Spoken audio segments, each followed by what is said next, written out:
is PL, professional learning you can consume during lunch or on a dog walk or while you go on a run. Our goal is to provide meaningful, engaging, and brief conversations for educators. I'm Kate, and my co-host today is Jenette.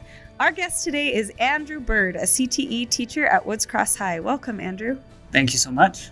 We're so excited that you are here today because not only is Andrew a wonderful CTE teacher, he's also our 2022 Davis Teacher of the Year. Right? Did I get that year right? I never know. Is it the current year? 22, 23? Yeah, I think it's 22, 23. Okay.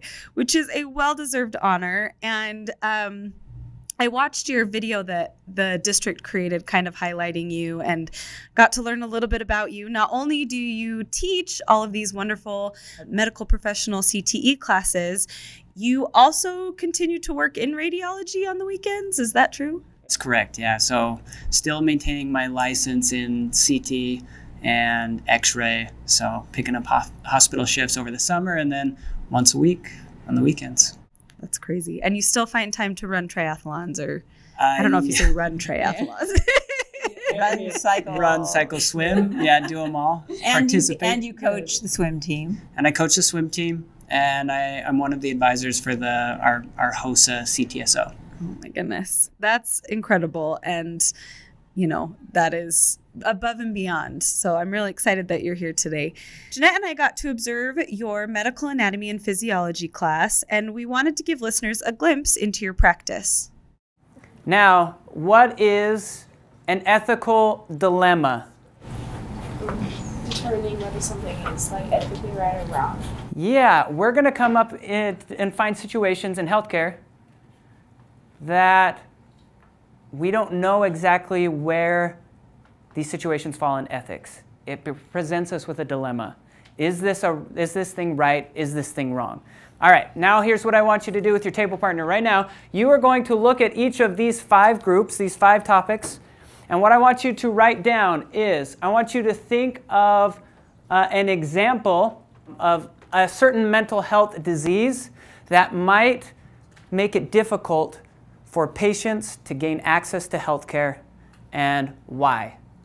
We're going to give you, let's say, 3 minutes here, and then we'll reevaluate where we're at. Andrew, I wanted to ask you something about the conversation that you had going with your students about access to healthcare and some of the conditions in a person's life that might block that. And I think of CTE, medical anatomy courses, health science courses, as being very content heavy. So how much of a priority is it for you to have opportunities for them to work their way through an ethical discussion rather than you standing up and lecturing and saying there are a lot of blocks to, medical health for people? So tell us about discussion and how much you prioritize that. Yeah, so while I really enjoy teaching about the anatomy and physiology of the human body, the ethical discussions that we get to have, and usually there's anywhere from 4 to 5 in a year, are sometimes the most eye-opening experiences for my students when they get to realize what is actually going on or talk about what's actually going on in real practice. And so it's a small peek into applying what actually happens with patients and people and what difficulties they're going to experience. And hopefully it's a little eye-opening for them so that they can improve the healthcare provider that they're going to become in the future. Well, I feel like we saw the light bulb go on as we looked at the groups where you had them listing some of the different factors that may block access to healthcare.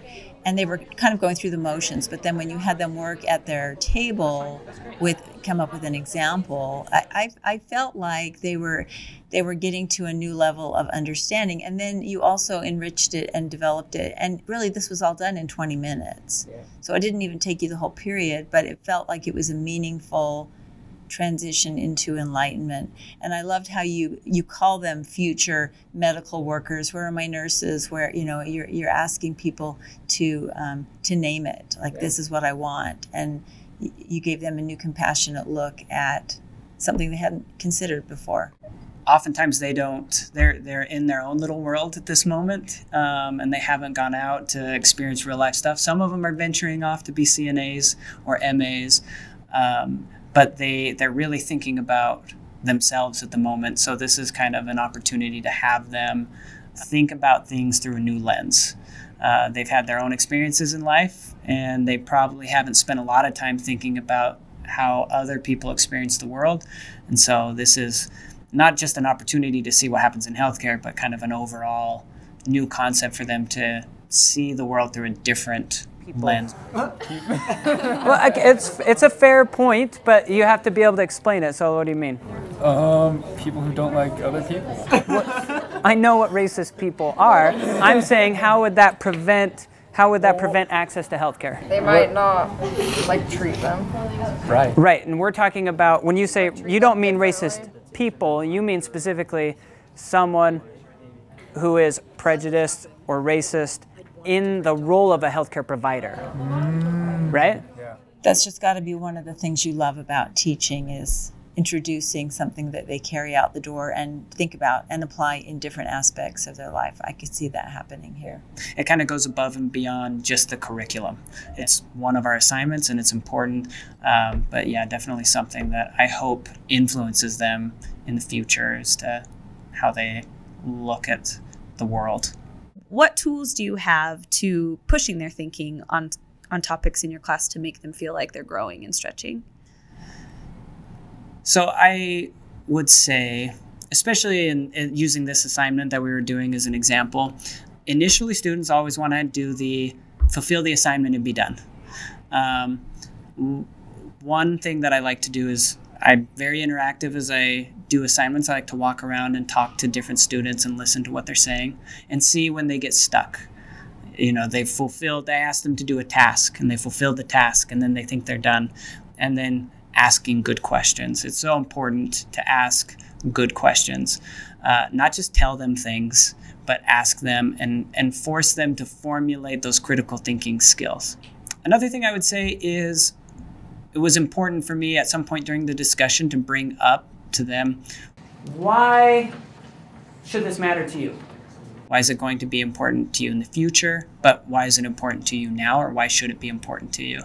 And once they can start putting a name to those thoughts and they can explain to themselves and other people why it's important to them or it should matter to them, then they can engage with the content more and go more in depth.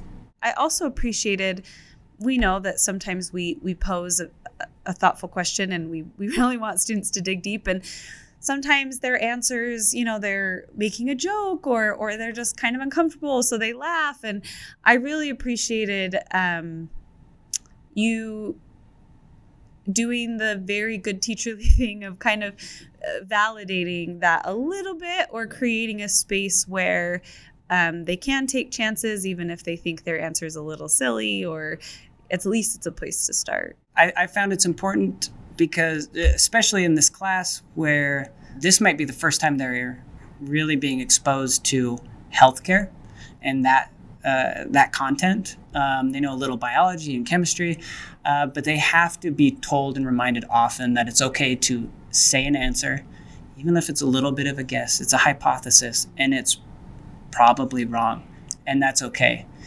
Those wrong answers often lead us to the right ones, and so I have to remind them consistently. It's usually counterproductive when for my class at least, to have a student make a joke or a comment that's not quite what I was looking for, and then respond in an irritated or angry way, unless it kind of breaches the line of what's acceptable or not acceptable. But other than in those circumstances, they have to know it's okay. This is a safe space for them to experience being wrong. I've heard you say a couple times as I've watched your videos and heard you speak, that teachers have to have a healthy relationship with failure. And I've even heard you extend that to trying to teach your students to have a healthy relationship with failure. Could you speak to what you mean by that, and how has your relationship with failure evolved since you became a teacher? So as I first started teaching, as a person, I feel like I grew up being good at almost anything that I would try. And so I developed this innate sense of, I'm good at everything. And then I came into my first year of teaching, and I was not great at it. And there were some assessments even that showed that I was not the best teacher. And I would go and observe other teachers, and I realized they're doing things that I'm not doing, and I don't understand some of the things that they're doing or how they're doing them. I had to learn very quickly if I wanted to get better, I had to accept the fact that I was not the best teacher ever, and that there were so many things I could get better at. And I had to be okay with that. As a teacher, if you let those mistakes or errors or things you don't do well, like bog you down, you just can't make any progress. My personal philosophy as a teacher is look for the things you're not good at, and let that be the stepping stone to get better. There's still many things that I can continue to get better at that I'm, just working one step at a time. And then for my students, I feel it's exactly the same. I think there's this mentality sometimes that students develop as they're doing checklist items and as they really focus on grades, that anything less than perfect is often unacceptable. And if it's going to be less than perfect, then I just better not try. Even in my assignments that I do, quizzes that I give, formative assessments that I do, some of them are like they have points attached, but they don't apply to their final grade. They know it's a practice. As they do some of my assessments, my summative assessments, they'll have an opportunity to come back and re-demonstrate learning. Because the idea that I want them to see and feel is, if I get better, then that's what's important. As I make the progress, that'll also be reflected in my grade. And that's what I should be focusing on, not just my GPA. Really, it's not about doing things perfectly. It's really just about trying to fail a little bit less or differently than you did the day before. And that's the win. And it puts teachers in a very vulnerable position every day, where all of your failures are, on at the least on display for all of the students in your classroom. And when you need help and you're trying to improve, you bring other people in to help, process that. And it is a state of vulnerability. So I appreciate that comment of, you really have to just kind of learn how to that's the first step. Being bad at something is the first step to being good at something. And I think if you can't demonstrate being okay with the failures that you have in class, how can your students feel the same way? They have to know that you're okay with it. They see that emulate, and then they see that, example, and then they can emulate it. And they pick up on that if you're uncomfortable with being wrong. I've been wrong a lot of times. I've had students correct me on things that I've said. Of course, they're going to catch you. You have so many things you're teaching. We should celebrate that even because they caught it. Yeah. They knew it. So we shouldn't be embarrassed. Hey, can I ask you a question about this year of your reign as I was going to say the king, but because I'm thinking of the new King Charles or something. So this year as Teacher of the Year, I want to ask you two questions. Number one, what is the message that you want to share about teaching to people? And number two, what do you want to say to teachers this year about teaching? I think to people in general, maybe this is an off-rehearsed or said statement to people in general, but I would say, one, be appreciative of teachers and what they're trying to do. It's a difficult profession. It's a definite skill. And good teachers are not babysitting your kids. They're performing at a very high level, and recognize that.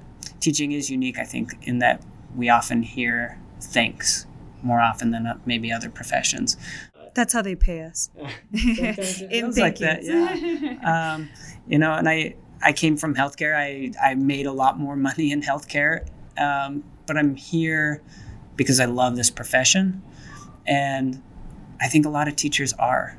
I would say that to people at large. To other teachers, I would say take your teaching to a new level. Always progress as a teacher. Keep improving your skill. You've never reached the end. You've never gotten to the moment where you're the perfect teacher. It's never going to happen. But students recognize when you become apathetic, and it will reflect in their engagement with you as a teacher. So keep progressing. It will just increase everything that happens in your classroom. Can I ask a third motivational piece? Do you have a motto or a slogan for your swim team that could apply to teaching as well? Our motto, I guess, would be it's one word, and we repeat it and talk about it a lot. It's just grit. Have grit. Be gritty. Meaning, again, this whole concept of accept your failures, pick yourself up, get better again. Every practice, every skill that you work on within a practice, every swim meet, have grit. I love that. Thanks. It has been such a pleasure talking to you today, Andrew. So we appreciate you taking the time and sharing your thoughts about teaching and letting us into your classroom. It was really great. We like to end each episode with a gift for our listeners, something that you recommend or is making you happy. So do you have a gift for listeners today? Give yourself the gift. You mentioned this earlier. You could be listening to this podcast while going on a run or a hike. As a triathlete, I would say give yourself the gift of a workout in whatever form it may be. At this time of year, it's fall right now while we're talking, so I would say go out and take a hike somewhere in a good way. I love to do what we call bag a peak, meaning go out and hit as many peaks in a year as you can. You don't have to go out and get a peak, but go out and get out into bag a trail. Yeah, a trail somewhere in Utah. It's so beautiful. No matter what time of year it is, the trails here, just take advantage. It certainly makes everything seem easier when I can get out and go and do that. For me, it's all along the Wasatch Front, but the Bonneville Shoreline Trail, and for me, usually ends up at Ben Lomond Peak. But if you were in the, let's say, Woods Cross area, I would say go up to the Mueller Park Trailhead and go and run Elephant Rock. Yeah. Do you want to tell us about your special drink there? But this is mate. Maybe that's the gift I should have given to everybody. This is a drink from South America. It's an herbal tea that's prepared and shared socially, and I just kind of like the culture that comes with it and the nostalgia of drinking it. So, yeah. Thank you. Well, thank you so much. As always, thanks to our producer, Tom, for making us sound so good. This season, we are also putting video of the podcast on YouTube. You will be able to see footage from Andrew's classes there as well. Check the show notes for that link. Thanks for joining us. Please like and subscribe and share the podcast with others. See you at school.